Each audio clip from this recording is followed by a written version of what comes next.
झारखंड में कुर्सी का महासंग्राम।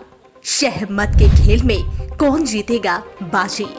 किन किन दिग्गजों की प्रतिष्ठा लगी है दांव पर? झारखंड में 20 नवंबर को विधानसभा चुनाव के दूसरे व अंतिम चरण का मतदान होने वाला है। दूसरे चरण में 38 सीटों पर मतदान होंगे। 38 सीटों पर कुल 528 प्रत्याशी चुनावी मैदान में और अपनी किस्मत चमकाने के लिए जी तोड़ मेहनत कर रहे हैं। वही झारखंड का राजनीतिक भविष्य भी दूसरे चरण के चुनाव पर ही निर्भर है, क्योंकि कई हाई प्रोफाइल नेताओं की प्रतिष्ठा दांव पर लगी हुई है। राज्य के सीएम हेमंत व उनका परिवार और भाजपा के दिग्गज बाबूलाल मरांडी से लेकर कई चर्चित चेहरे शामिल हैं, जिनके भाग्य का फैसला दूसरे चरण के चुनाव में होगा।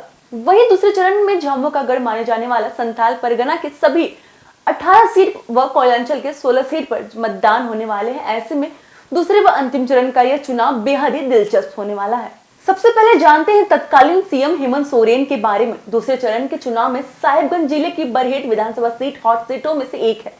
सबकी नजर इसी सीट पर टिकी हुई है, क्योंकि एक बार फिर से इस सीट से झामुमो की तरफ से राज्य के मुख्यमंत्री हेमंत सोरेन चुनावी मैदान में उतरे हैं। वहीं हेमंत सोरेन के खिलाफ भाजपा की तरफ से गमलियाल हेब्रम चुनाव लड़ रहे हैं। वहीं अगर कल्पना सोरेन की बात की जाए तो सोरेन परिवार की बहू व मुख्यमंत्री हेमंत सोरेन की पत्नी कल्पना सोरेन गिरिडीह की गांडी सीट से चुनावी मैदान में उतरी है। कल्पना सोरेन इस सीट से विधायक भी है। कल्पना सोरेन ने इसी साल राजनीति में कदम रखा। उन्होंने 2024 के लोकसभा चुनाव में गांडी विधानसभा उपचुनाव में जीत हासिल की है।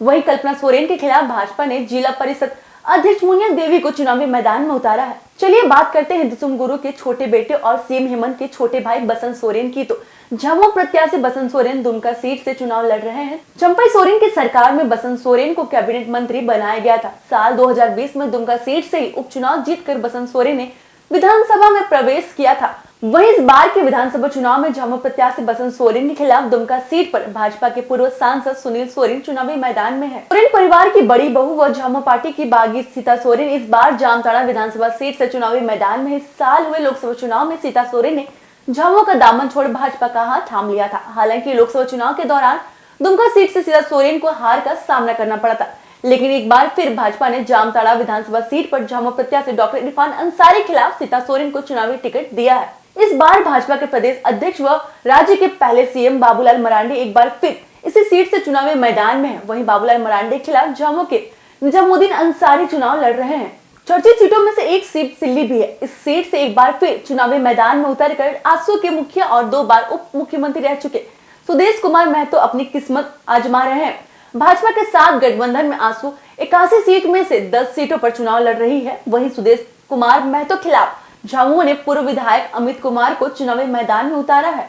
इस बार जनता की नजर दुमका के जामा विधानसभा सीट पर भी टिकी हुई है, क्योंकि इस सीट पर भाजपा छोड़ झामुमो में शामिल हुई डॉक्टर लुइस मरांडी झामुमो की तरफ से चुनावी मैदान में है। वहीं डॉक्टर लुइस मरांडी के खिलाफ भाजपा ने सुरेश मुर्मू को चुनावी मैदान में उतारा है। ऐसे में ये देखना दिलचस्प होगा कि कौन किस सीट पर बाजी मारेगा और कौन सी पार्टी झारखंड की सत्ता पर राज करेगी।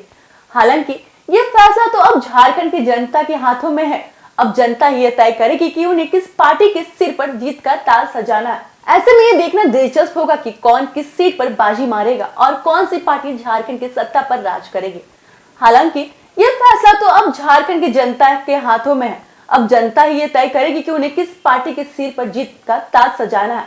इस बात का पता तो अब 23 नवंबर को मतगणना के बाद ही चलेगा। फिलहाल द न्यूज़ पोस्ट के लिए इतने ऐसे खबरें हम आप तक पहुंचाते रहेंगे। देखते रहिए द न्यूज़ पोस्ट। धन्यवाद।